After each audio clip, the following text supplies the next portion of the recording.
Collage has been important in my work almost from the very beginning.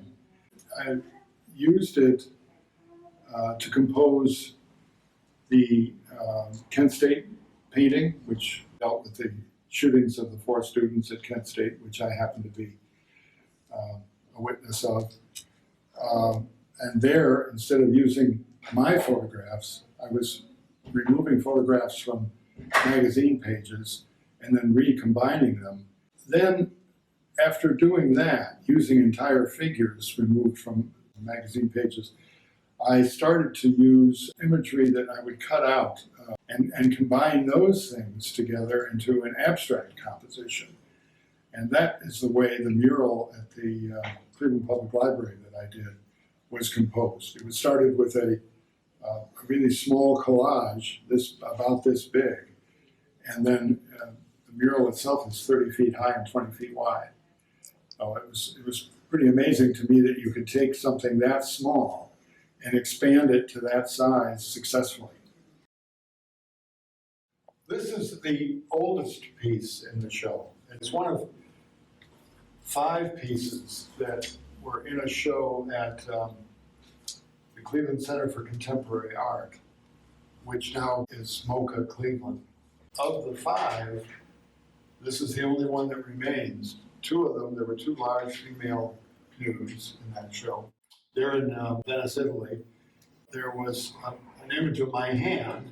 Progressive Insurance owns that one. And then there was a large female hand that a man named Jim Burgess purchased. Burgess was the chairman of the board of a multinational corporation, Emerson Electric. This is a collage. It's an image of a support for a bridge that's holding up a railroad overpass, and it's right at the bottom of Mayfield Road, where Mayfield dead ends into Euclid Avenue. And I was attracted by the rivets and the ruggedness of it. I photographed it with a 35mm camera, but then to get a print this big, I made a 4x5 negative from the 35mm negative, and then printed this with taking the photosensitive paper and putting it on the floor and putting the enlarger, raising the enlarger way up to the ceiling so that I could get imagery that as big as this. The photographs, these have all been sort of marred and scratched and folded and wrinkled and then flattened out. And then everything has been sewn together. There are many, many panels that have been stitched together to form the whole, including the photographs themselves have been cut and attached using an electric sewing machine. And then the entire piece was backed with muslin to give it overall strength. This is the hand of a woman who only has one hand. I've been using her hands in many of the pieces that I've worked with. The background is, I almost hesitate saying this, but the background is actually, these are yogurt food seals that have been coated with shellac, then crumpled, and then laminated so that the shellac will never leave the laminated area. And the bees that surround it are based on imagery that I was able to find. I didn't photograph the bees individually. This was done using a photocopy machine. So these are technically electrostatic prints, and so are the bees.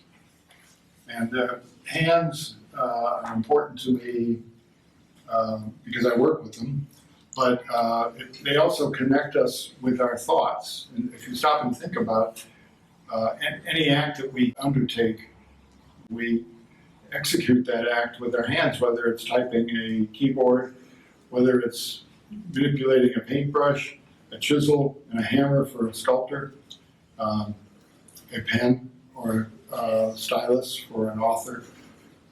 Hands become very important, and they were among the very first imagery that our distant ancestors from 40 million years ago put on the walls of caves. So some of the very first images that human beings ever made are of hands.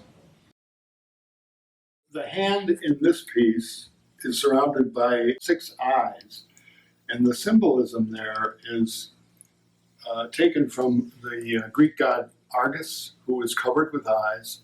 Argus could see everything, and it was always felt that Argus was smart because Argus could see everything. And you'll notice that there is an eye right in the center of the palm of the hand. There's a symbol that comes from the Mid-East.